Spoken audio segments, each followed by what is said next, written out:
வணக்கம், இது உங்கள் தமிழ் மெனு சேனல். நான் ஃபிலோ பாரதி. இன்னைக்கு நம்ம கிச்சனில் ஒரு டிஃபன் ரெசிபி தாங்க பார்க்க போகிறோம். நம்ம எல்லாருக்கும் ரொம்ப பிடிச்ச பரோட்டாவும் ஆட்டுக்கறி வெள்ளை சால்னா. வெறும் மேதா மாவு, உப்பு, கொஞ்சமாக சோடா உப்பு சேர்த்து ரொம்ப சுலபமாக வீட்லேயே அவ்வளோ மிருதுவாக அதே சமயம் மொறுமொறுன்னு பரோட்டா. இந்த பரோட்டாக்கு மேலே ஊற்றி சாப்பிட்றதுக்கு மணக்க மணக்க அதிரடி ஆட்டுக்கறி வெள்ளை சால்னா.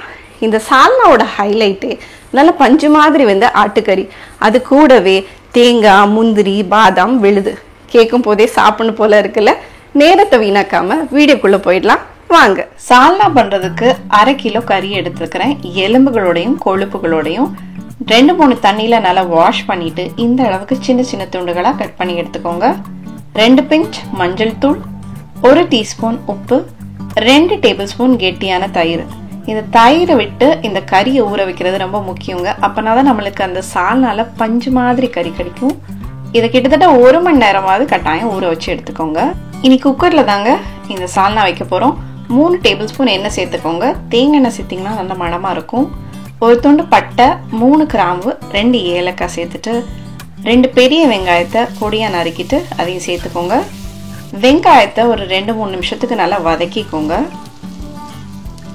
2 டேபிள் ஸ்பூன் இஞ்சி பூண்டு விழுது, அதையுமே பச்சை வாசம் போகிற வரைக்கும் வதக்கிக்கோங்க. 4 பச்சை மிளகாய், ஒரு 10 புதினா இலைகள், 5 கொத்தமல்லி இலைகளை பொடியா நறுக்கிட்டு சேர்த்துக்கிறேன்.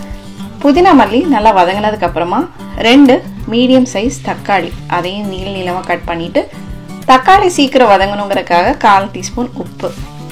இந்த வெங்காயம் தக்காளி ரெண்டுமே சேர்ந்து அந்த எண்ணெயில நல்லா வதங்கி கிட்டத்தட்ட கிரேவி மாதிரி ஆகணுங்க. அதுக்கப்புறமா ஒரு 1/2 டீஸ்பூன் மல்லித்தூள், மசாலா சேர்த்துட்டு லைட்டாக கலந்து விட்டதுக்கு அப்புறமா ஊற வச்சிருந்த கறியை சேர்த்துட்டு இந்த மசாலாலேயே கறி நல்லா ஒரு 5 நிமிஷத்துக்கு நல்லா வேகட்டும். மூடி போட்டு வேக விட்டுடலாம். இடையில லைட்டாக கலந்து விட்டுக்கோங்க, ஜஸ்ட் ஒரு 5 நிமிஷம். அதுக்கப்புறமா இந்த சால்னாக்கு தேவையான அளவு தண்ணி 750 ml தண்ணி சேர்த்துருக்கிறேன். சால்னா கொஞ்சம் தண்ணியாக தாங்க இருக்கணும். நல்லா கலந்து விட்டுட்டு 1/2 டீஸ்பூன் உப்பு, தண்ணி சேர்த்ததுனால 1/2 டீஸ்பூன் உப்பு சேர்த்துட்டு சால்னா நல்லா கொதிக்க ஆரம்பிச்சிடுச்சு. மூடி போட்டு மீடியம் ஃப்ளேமில் ஒரு விசில், அதுக்கப்புறமா சிம்ல வச்சு ஒரு 1/2 மணி நேரம் அப்படியே விட்டுடுங்க. கறி ஊற வைக்கும் போதே 6 பாதாம், 6 முந்திரி, 1/2 டீஸ்பூன் கசகசாவை இந்த மாதிரி ஊற வச்சு எடுத்துக்கோங்க. ஒரு மிக்சர் ஜார்ல 1 கப் துருவின தேங்காய், ஊற வச்சு எடுத்த பாதாம், முந்திரி, கசகசா, கொஞ்சமா தண்ணி சேர்த்துட்டு ரொம்ப மையா அரைக்காம 1 ஸ்பீட் 2 ஸ்பீட்ல மட்டும் இந்த தேங்காய் விழுத அரைச்சி எடுத்து வச்சுக்கோங்க. இப்போ ப்ரெஷர் கம்ப்ளீட்டா போயிடுச்சுங்க. வாவ், கமகமான வாசம் வருது. இந்த அரைச்ச தேங்காய் விழுத இப்போ இதில் சேர்த்துட்டு இந்த தேங்காய் சேர்த்ததுக்கு அப்புறம் இந்த சால்னாவை ஒரு 5 நிமிஷம் மீடியம் ஃப்ளேம்லேயே நல்லா குக் பண்ண விடுங்க. அவ்வளோதான், நம்ம சால்னா தயார். அடுத்தபடியா பரோட்டா செய்யறதுக்கு மாவு பிசைஞ்சு எடுத்துக்கலாம். 2 கப் மைதா மாவு எடுத்திருக்கிறேன். 1/2 கிலோ மைதா மாவு எடுத்திருக்கிறேன். 1/2 டீஸ்பூன் உப்பு, 2 பிஞ்ச் சோடா உப்பு சேர்த்துட்டு நல்லா கலந்து விட்டுக்கலாம். இதை 1 கப் தண்ணி எடுத்திருக்கிறேன். அதில் கொஞ்சம் கொஞ்சமாக சேர்த்துக்கோங்க, எல்லாத்தையும் ஒரே நேரத்தில் சேர்த்துக்காதீங்க.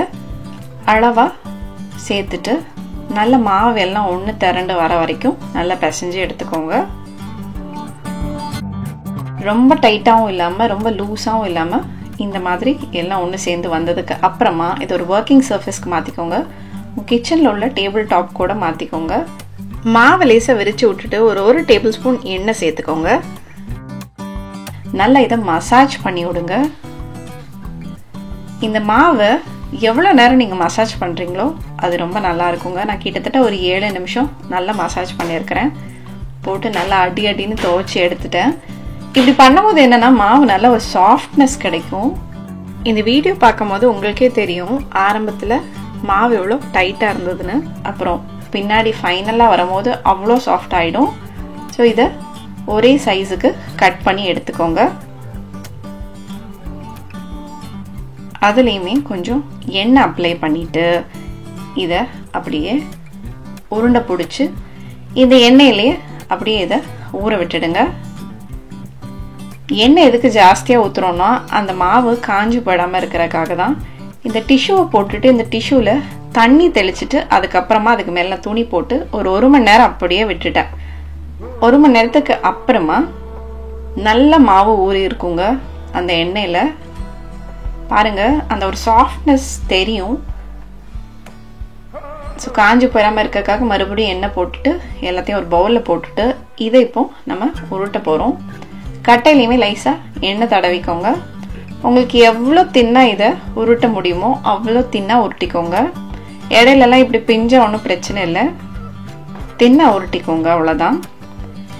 அதுலேயுமே ஒரு ஃபியூ ட்ராப்ஸ் எண்ணெய் சேர்த்துட்டு அந்த லேயரை அப்படியே மெதுவாக எடுத்துக்கோங்க.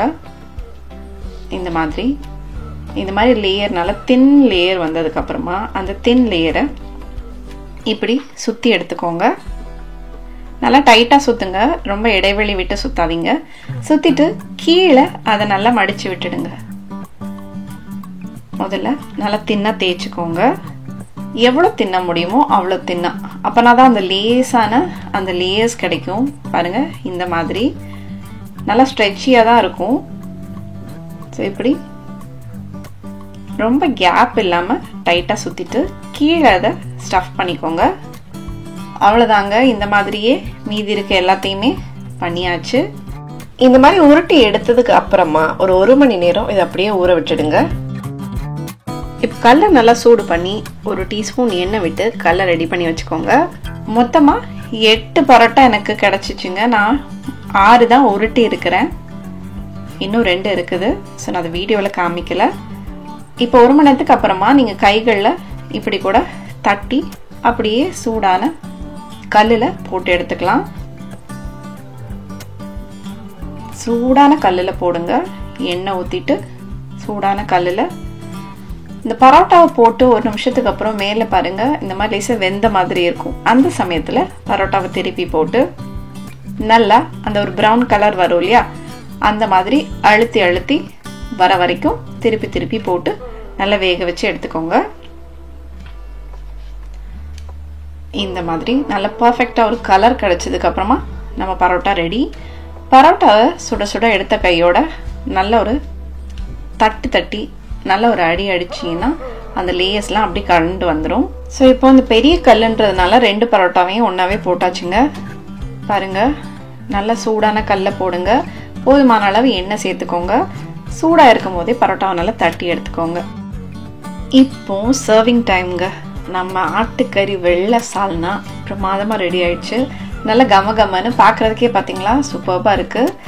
பரோட்டாவோட இந்த சால்னாவை டேஸ்ட் பண்ணிடலாம். பிச்சு போடலன்னா சண்டை வெட்டு குத்து வந்துடுங்க பரோட்டாவை. அதனால் பிச்சு போட்டுட்டு சால்னாவை அதுக்கு மேலே விட்டு அப்படியே புரட்டி எடுத்தீங்கன்னு வைங்களேன், கறியை பாருங்களேன் பஞ்சு மாதிரி இருக்குங்க. வாயில் போட்டால் கரைஞ்சே போயிடும். வாவ் சூப்பராக இருக்குல்ல, யம்மியாக இருக்குங்க. வாவ் வாய்ப்பே இல்லை. கண்டிப்பாக ட்ரை பண்ணி பாருங்கள். மீண்டும் சந்திப்போம். நீங்களும் சமைக்கலாம்.